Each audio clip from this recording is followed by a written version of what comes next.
بسم اللہ الرحمن الرحیم نحمدہ و نصلی علی رسولہ الکریم اما بعد 15 روزہ اسلامی عقائد کورس کے دوسرے حصے کا 24واں عنوان ہے تصوف و طریقت۔ ہمارے دین کے 3 بڑے شعبے ہیں، ایک عقائد، دوسرا اعمال اور تیسرا اخلاق۔ عقائد کے بارے میں علم کلام سے معلومات ملتی ہیں اور عملی جو مسائل ہیں ان کے بارے میں علم فقہ سے معلومات ملتی ہیں، اور جو اخلاق ہیں ان کے بارے میں علم تصوف سے معلومات ملتی ہیں۔ اور پھر صرف یہ معلومات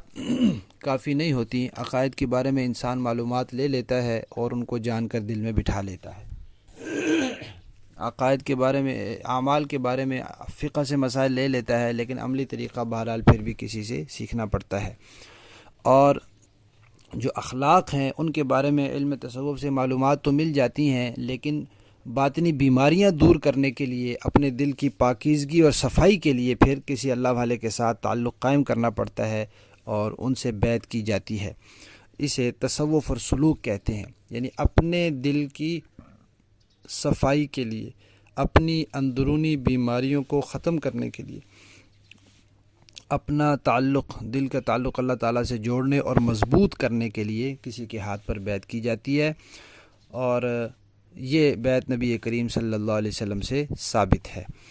اور اس میں ہمارے ہاں 4 مشہور سلسلے ہیں، ایک نقشبندی سلسلہ ہے، ایک چشتی سلسلہ ہے، ایک قادری سلسلہ ہے اور ایک سہروردی سلسلہ ہے۔ یہ چاروں سلسلے برحق ہیں، یہ سب اہل سنت والجماعت کے، ان چاروں سلسلوں کے جو بزرگ آئے ہیں ان کے عقیدے صحیح ہیں، اہل سنت والجماعت کے ہیں، اور یہ سلسلے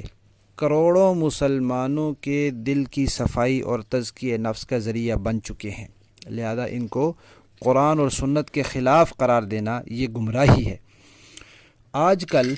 مزارات پر، اولیاء کرام کے مزارات پر اور بعض خانقاہ کہلائی جانے والی جگہوں میں جو شرکیہ اور بدعتی کام ہو رہے ہیں، مزارات پہ چادریں چڑھانا، ان کو غسل دینا، ان کے طواف کرنا، ان کے سامنے سجدے کرنا، وہاں موسیقی کی محفلیں لگانا، ڈھول بجانا، ساز لگانا، بے پردہ عورتوں کا وہاں جمع ہونا، چڑھاوے چڑھانا وغیرہ، یہ سب عوام کی خرافات ہیں۔ ان کا تصوف کے ان پاکیزہ سلسلوں سے کوئی تعلق اور واسطہ نہیں ہے۔ اس کا مقصد، تصوف کا مقصد تو صرف اتنا ہے کہ کوئی صحیح العقیدہ بزرگ ہوں،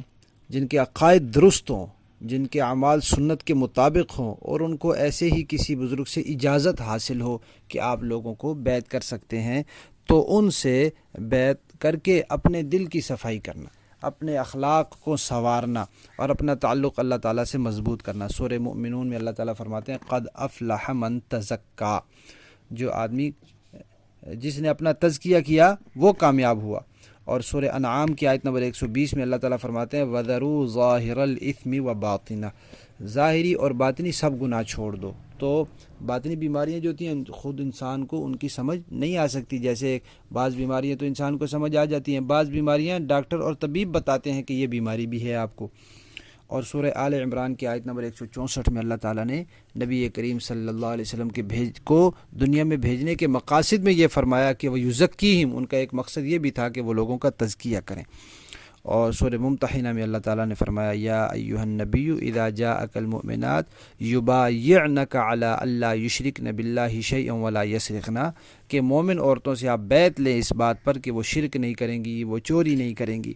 تو یہ بیعت قرآن سے بھی ثابت ہے۔ اور حضرت جریر رضی اللہ تعالیٰ فرماتے ہیں میں نے نبی کریم صلی اللہ علیہ وسلم کے ہاتھ پر بیعت کی کہ نماز قائم رکھوں گا، زکوٰۃ دوں گا اور ہر مسلمان کے ساتھ خیر خواہی کروں گا۔ یہ مسلم شریف کی روایت ہے۔